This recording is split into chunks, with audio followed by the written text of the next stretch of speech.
마가복음 66번째 당돌한 사람입니다. 당돌한 사람.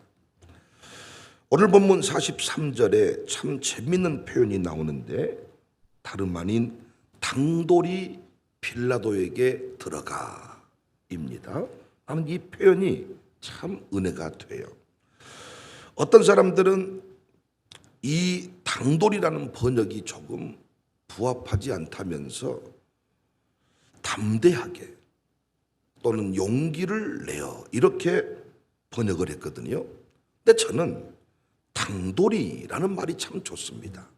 당돌하다의 사전적인 의미는 조금도 꺼리거나 어려워하지 않고 야무지다 이런 뜻이 있어요. 야무지다. 사실 여러분과 저의 또 다른 이름이 당돌한 사람이어야 합니다. 조금도 꺼림이 없이 눈치 보지 않고 내게 주어진 길을 야무지게 걸어가는 사람, 당돌한 사람. 다윗이 얼마나 당돌합니까?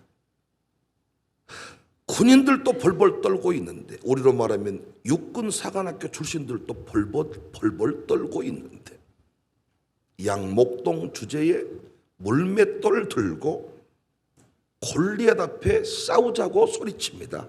이야, 담대하다 다른 개념이잖아요. 담대히 나아가 이런 개념이 아니잖아요. 당돌하잖아요. 당돌이 나아가. 다니엘과 세 친구는 어떻습니까? 노예 주제에 왕의 친미를 거절하고, 우리 어른들도 권력자와 밥 한 끼 먹으면 SNS에 그 사진을 남길 마당인데, 이 소년들이 노예 주제에 왕의 친미를 거절하고 더 당돌한 것은 금신상 앞에 철하지 않습니다. Say no. 모세는 어떻습니까? 늙은 할아버지가 지팡이 하나 들고 가서 내 백성을, 하나님의 백성을 내놓아라. 이야, 정말 당돌하지 않네요. 느헤미야는 누구도 할 수 없었던 성벽 재건을 하겠다고, 당시에 무슨 장비가 있습니까? 사람들이 해보자, 으쌰 이런 분위기입니까? 아니라 그랬잖아요. 성벽을 재건하겠다. 그래서 산발라 토비야 대적의 사람들이 비웃을 수밖에 없어요. 야, 뭐하냐? 여우가 올라가도 무너지겠다. 그렇게 성벽 재건이 된다면 내 손에 창을 짓는다. 이런 식이었습니다. 얼마나 당돌합니까? 이 시대 그리스도인들과 분명히 다른 모습입니다. 아리마대 요셉은 지금껏 드러나지 않았던 사람입니다. 그런데 갑자기 십자가 사건 이후에 나타납니다. 요한복음 19장 38절. 아리마대 사람 요셉은 예수의 제자이나 유대인이 두려워 그것을 숨기더니 이성적으로 판단을 한 거지요. 내가 지금 드러내보면, 내가 지금 예수의 사람임을 드러내면 내가 가지고 있는 많은 것들을 잃어버릴 수 있으니 적당히 숨은 자리에서 적당히 지금처럼 섬기는 것이 좋지 않겠냐. 그런데 십자가 사건을 계기로 심경의 변화가 일어난 것 같습니다. 이때 아리마대 요셉은 주저하지 않고 무엇인가를 깨달은 거지요. 주저하지 않고 당돌하게 빌라도에게 들어가서 예수님의 시체를 주세요. 예수님의 시체를 달라. 분명히 우리 앞부분에 공부했던 빌라도와는 다른 모습이지요. 빌라도에게는 여러 차례 예수님의 무죄함을 깨우쳐주는 일들이 있었단 말이에요. 그런데 빌라도는 당시에 누구의 눈치를 본 겁니까? 군중의 눈치를 보았습니다. 양심을 밟아버리고 군중의 여론을 따라갔습니다. 그런데 아리마대 요셉은 군중 대신에 자신의 길을 갔습니다. 당시 이런 아리마대 요셉의 결단은 대단한 거예요. 다 잃어버릴 수 있는 상황이라니까요. 그래서 당돌한 겁니다. 지혜롭지 못하고 당돌한 거예요. 당돌한 거예요. 이 빌라도의 입장에 보았을 때 너 누구냐? 너 지금 무엇 하는 거냐? 얼마나 당돌합니까? 너 지금 그 행동이 얼마나 당돌한 일인 줄 아느냐? 얼마나 이 어리석은 일인 줄 아느냐? 43절, 이 사람은 존경받는 공회원이었다. 공회원, 오늘로 치면 국회의원급 70명 이상으로 구성된 사내들인 공의회의 이 의원이었다. 사회의 어떤 저명 인사였습니다. 그런데 당시에 예수님은 어떤 중범죄자, 어떤 폭도, 아니 말 같지도 않았던 이단 중에 괴수, 그런데 그 사람이 되겠다고, 그 예수의 사람이 되겠다고 당당히 시체를 달라. 마태복음 27장에서는 부자 요셉이다 이렇게 말합니다. 당시의 관원으로서 부를 누렸던 사람인데 예수의 사람이다 증명이 되면 같이 죽임을 당할 상황이었다니까요. 얼마나 무모한 짓입니까? 누가 믿지 말라 그러냐? 믿기는 믿는데 그렇게까지 할 필요는 없지 않는가? 지혜롭게 하고 적당히 하고, 항상 우리가 하고 있는 말들입니다. 그런데 오늘 본문에 이 당돌한 사람 요셉은 뒤돌아보지 않았습니다. 당돌하게 무모하게 예수님 편을 들었습니다. 더 이상 군중들을 의식하지 않았습니다. 양심의 소리를 붙들었습니다. 여러분, 오늘 사는 여러분과 저에게도 하나님께서 말씀하시는 그 감동들이 있는데 우리는 사람들이 어떻게 생각할까? 내가 그렇게 해버리면 현실은 어떻게 극복할 수가 있을까? 이러면서 항상 우리는 빌라도의 길을 갑니다. 사람들의 눈치를 너무 봅니다. 인생이 짧은데, 젊음도 흘러가는데 눈치보다 끝납니다. 그래서 헛되고 헛되다고 말합니다. 항상 공무원 은퇴하고 나서 나는 공무원들이 야 영광의 시간들이었습니다 말하는 사람을 본 적이 없어. 항상 차 마시면서 목사님 다 부질없어요. 장관했던 사람도 국회의원 했던 사람도 다 부질없어요. 왜 그랬습니까? 눈치 보고 살았다는 거예요. 승진에 목매고 살았다는 거예요. 그래서 전도서 기자는 해 위에 하나님을 보고 살아라. 사명 앞에 충성된 증인이 되라. 저는 이 시대 하나님의 뜻을 이 땅에 실현하기 위해 광야에 선 그 한 사람을 세우고 싶어서 목회합니다. 저 역시 그런 심정으로 목회하고 있습니다. 우리 교회 비전 자체가 얼마나 당돌합니까? 지금이야 한국교회 지역 살리고 교회 살린다고 하니까 조금 말빨이 먹힌 바 되지만은 우리 처음 목회 시작할 때 어땠습니까?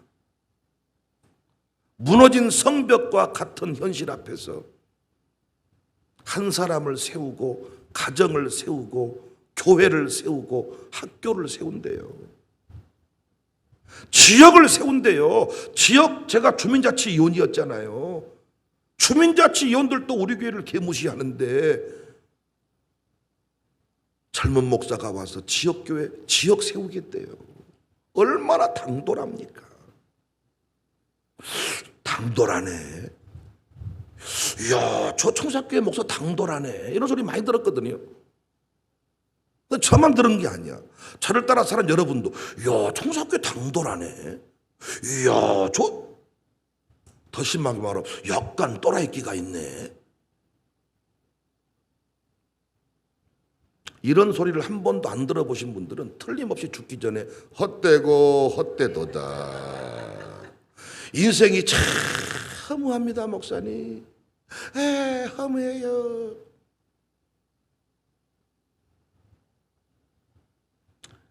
놀랍게 요셉이, 이 아리마대 요셉이 자신의 믿음을 선언하고 움직이기 시작하니까요, 선한 영향력이 나타나기 시작합니다. 요한복음 19장 38절에 아리마대 사람 요셉은 예수의 제자이나 유대인이 두려워 그것을 숨기더니 2일 후에 빌라도에게 예수의 시체를 가져가기를 구하며 빌라도가 허락하는지라. 아니 얼마나 두려움이 있었겠습니까? 내가 시체를 달라고 한다고 줄까? 내가 그렇게 했다가 나도 죽임을 당하는 것이 아닌가? 그런데 에라 모르겠다, 성령이 하라고 하니까 가가지고 시체를 달라 그랬더니 놀랍게 시체를 준단 말이요. 여러분 이런 경험 있지 않습니까? 될까? 과연? 정말? 막 고민하고 있는데 당당히 믿음으로 가서 딱 얘기를 했더니 그 일이 목사님 이럴 줄 알았으면 빨리 할 것인데 그랬습니다. 사람들 눈치 보다가 놓쳐버린 일들이 얼마나 많습니까?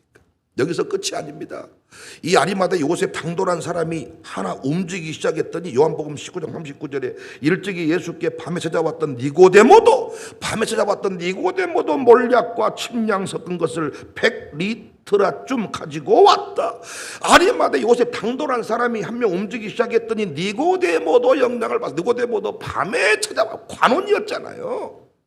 니고데모도 나도 안 돼 이러면서 이게 어떤 동반 효과, 부정적인 것도 영향을 미치지만은 긍정적인 것도 영향을 미칩니다. 결단했더니 니고데모도 움직이게 되잖아요. 다시 말씀드리지만 많은 사람들이 머뭇거리다가 빌라도의 길을 가버립니다. 필요한 것이 결단이에요. 당돌하네. 그 사람들의 소리 두려워할 것 없어요. 당돌하다는 소리를 사람들에게 들어야 하나님이 역사하시는 거야. 군중들이 내 인생 대신 살아주지 않습니다. 군중은요 또 기회가 생기면 다른 쪽으로 움직여 갑니다. 여론이라는 것은. 백목사가 당돌하네 이상한 놈이 했다가요 우리 교회가 부흥하잖아요. 그러면 백목사님이 진짜 했다고 말한다니까요. 경찰청 직원도 막 어려울 때는 이 교회가 어째 이렇게 세상을 시끄럽게 한다냐 그러더니 끝나고 나서 나한테 밥 사주면서 하는 말이 목사님의 교회가 진짜입니다. 바뀐다니까요. 여론은. 아멘 좀 하세요. 뭘 열심히 그렇게 쓰고 그러십니까?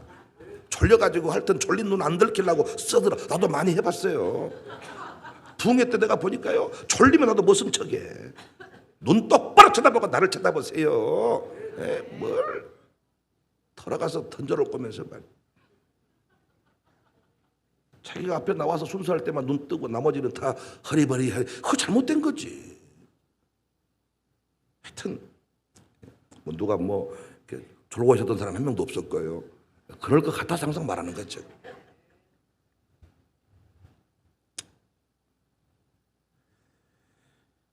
당돌하다는 소리를 두려워할 필요가 없어요.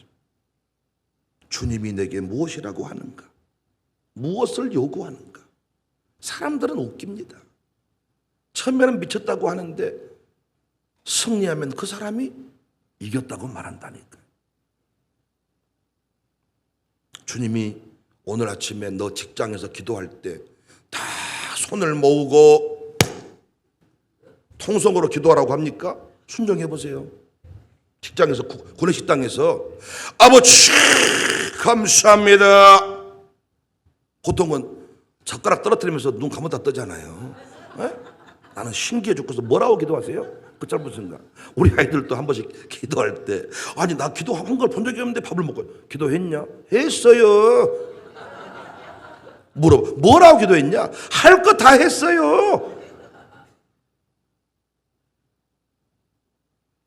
조용히 목사가로 기도하지만 때로는 성령이 야 너 집사로서 오늘 구내식당에서 통성을 한번 기도해봐. 이런 감동이 오거든. 이것 때문에 잘려버리면 해보시라고. 신앙 성장에 엄청난 도움이 됩니다. 그 행동 하나가 분명히 또 다른 사람에게까지 영향을 미칠 것입니다. 어떤 사람을 깨우치기 위해서 성령이 오늘 내게 그 감동을 줬는지 몰라. 우리는 코로나 때 시장 통해서 우리 전도팀들이 전도지를 돌렸잖아요. 당돌한 교회 아닙니까? 미친 교회 아닙니까? 실제로 시장 통해 전도를 하다가 쌍욕을 먹었대. 야 이 새끼들아 니들 때문에 그냥 조용히 쉽게 막 쌍욕을 먹어. 우리 어머니도 전도 한번 하러 나갔다가 쌍욕을 먹고 다시는 안 나간다 그래. 연자를 붙여버려. 연자를. 이 미친 것들아 지금이 전도할 때냐. 그런데 그 당돌한 전도지 하나가 고울단이라는 사람을 돌이켰잖아요. 자기는 두려워서 예배도 안 드리고 있는데 이 교회는 뭔 교회인가? 그래서 새벽을 깨우는 권사가 되고 남편 세우는 멋진 권사가 됐어요. 자기가 아무리 위대해도 김창민이라는 사람이 세워지지 않으면 자기 인생은 우울해. 요즘에 막 웃고 사는 이유가 뭐예요? 김창민이라는 사람이 교회에서만 놀거든. 얼마나 모임이 많은지 나는 뭐 진짜 어디 의원 출마해도 되지 않겠다 싶어.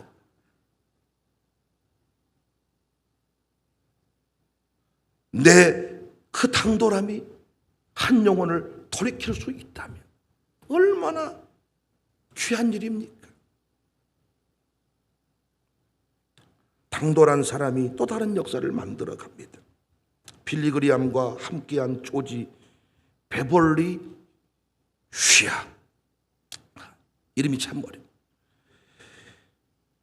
평생 빌리그리암과 함께한 사람인데 이 쉬아는 22살의 젊은 나이에 매력적인 저음과 바리톤의 목소리를 가졌습니다. 천상의 소리다, 이런 평가를 받았습니다. 많은 사람들이 그가 노래하면 매혹을 당했습니다. 때마침 시카고 방송국에서 전속 가수를 뽑는다는 모집 공고를 보게 되었습니다. 1,500명이 지원을 했어요. 근데 당당히 거기에 쉬아가 뽑혔습니다. 얼마나 기뻤겠습니까? 방송국에서 거대한 금액을 제안하면서 전속 출연을 요구했습니다. 그렇게 하겠다고 딱 돌이키려고 하는데 마음에 감동이 옵니다. 자기 나이와 비슷한 한 설교자로부터 자기가 감동을 받았거든. 그 설교 앞에 자기 가슴이 뜨거워졌거든. 갑자기 이런 마음이 드는 거야.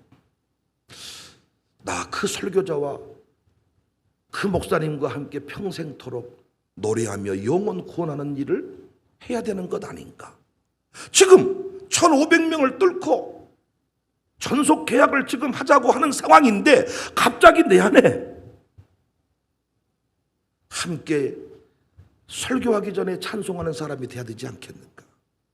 이런 감동이 와요. 얼마나 힘들었겠습니까?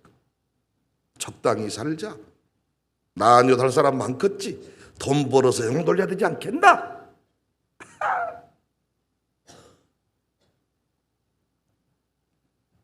이 괴로워하는 모습을 보면서 그의 어머니가 10년 동안이나 애송하던 밀러 부인의 시 하나를 그에게 읽어보라고 줬습니다. 쉬아는 그 시를 읽고 위로를 받았어. 마음의 평안을 얻었습니다. 그가 벌떡 일어나서 피아노 의자에 앉아서 떠오르는 영감에 따라서 그 시에 곡을 붙이기 시작했어요. 그 곡이 뭐냐? 주 예수보다도 귀한 것은 없네. 백발되어서 많은 사람들이 박수를 칠 때 여러분이 제게 주신 박수 갈채보다 나는 예수님이 더 좋습니다. 그래서 전속 계약을 맺고 수많은 돈을 받고 그냥 그 방송국의 가수로 산 것이 아니라 빌리그리암 목사님과 평생을 동행하는 찬양 사역자가 되었다. 죽을 때 후회했을까요? 죽을 때 후회했겠냐? 방송국에 가서 돈을 벌었어야 되는데 이랬을까요? 주 예수보다 귀한 것은 없네. 사랑하는 성도님들, 언제부턴가 신앙생활에 매너리즘에 빠지셨습니까? 교회 와서 예배드리는 것도 재미 하나도 없습니까? 언제부턴가 목사를 봐도 아무런 느낌이 없으십니까?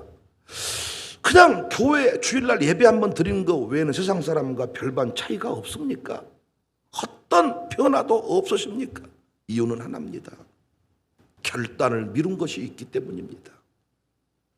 하나님께서 요구하신 결단 하나를 행하기 전까지는 그 매너리즘은 지속될 겁니다.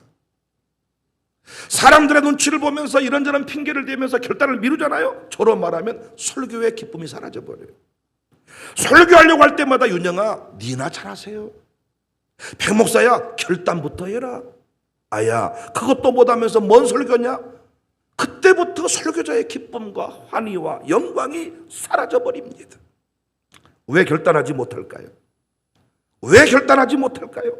여러 가지 이유가 있겠지만은 여전히 세상이 더 귀하게 여겨지기 때문입니다.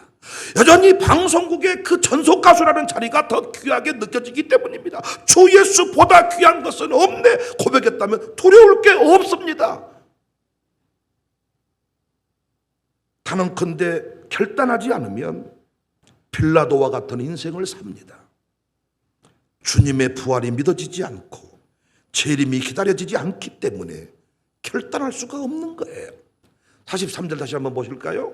아리마대 사람 요셉이 와서 당돌이 빌라도에게 들어가 예수의 시체를 달라 하니 이 사람은 존경받는 공회원이요, 그 다음 말씀이 중요하지요.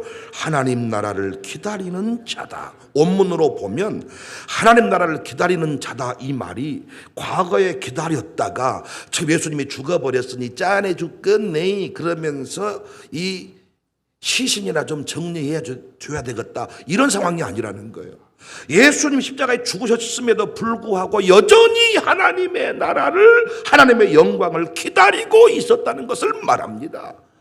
하나님의 영광을 믿는 사람, 하나님의 보상을 믿는 사람은 결단이 두렵지 않습니다. 여러분, 사람들이 뭐라고 말합니까? 너 그렇게 할 필요 없다, 다 그렇게 하지 않느냐라고 말하지만, 아니, 군중들이 내 인생 채워주지 못해. 군중이 내 인생 책임지지 않는다니까요. 주님의 보상을 믿는 사람, 결단하기 쉽습니다. 예수님이 공생의 기간 가운데 끊임없이 외쳤던 메시지는 회개하면 천국이 임한다. 회개하라, 천국이 가까이 왔느니라. 하나님 나라의 천국을 말하죠. 오늘을 천국으로 만들어가는 것은 결단입니다. 군중들의 눈치를 보고 그 길을 가면 편할 것 같지만은 아니, 그때부터 지옥입니다. 놀라운 것은요, 하나님의 뜻을 붙잡고 결단하면 사람들은 욕하는데 내 안에는 기쁨이 있습니다. 주 예수보다 귀한 것은 없네. 주와 같이 길 가는 것이 즐거운 것이 없네. 그때부터 유명 강사가 되고, 그때부터 설교에 영빨이 붙고, 그때부터 양육사가 기도빨이 달라지고. 아멘입니까? 양육사가요, 목사처럼 기도를 유창하게는 못해도요, 막 기도빨이 받아가지고 막 침 튀기면서 막 기도빨이 생길 때 언제냐? 결단할 때 결단하고 가정교회 모임 금요일이 얼마 기다려지는지 몰라. 설교 온 거 터가지고 금요일이 얼마 기다려지는지 모른다고요. 그러나 결단을 미룬 게 있잖아요. 가정교회 식구들 만나는 것도 재미가 없어요. 부담이스럽고 힘이 들고 어렵고. 결단하고 난 뒤에 설교할 때 무슨 척 안 한다니까요. 그냥 여러분에게만 주님이 요구하시는 게 아니더라고요. 끊임없이 목사에게 요구하는 것들이 있어요. 됐다 싶으면 그 다음 단계 또 요구하시는 거예요. 됐다 싶으면 그 다음 단계. 얼마나 관원으로서 부자로서 그 일이 어려웠겠습니까? 십자가 사건 이후에 뭔가 깨달음이 있었어요. 이제는 더 이상 같은 실수 반복하지 않는다. 사람들 앞에 벌벌 떨었던 것을 후회하면서 나는 두 번 다시 이런 실수 반복하지 않는다. 여러분, 하나님은 오늘 또 당돌한 그 한 사람을 찾고 있습니다. 우리 교회가 걸어가는 길이 그 길일 수 있기를 주님의 이름으로 축복합니다.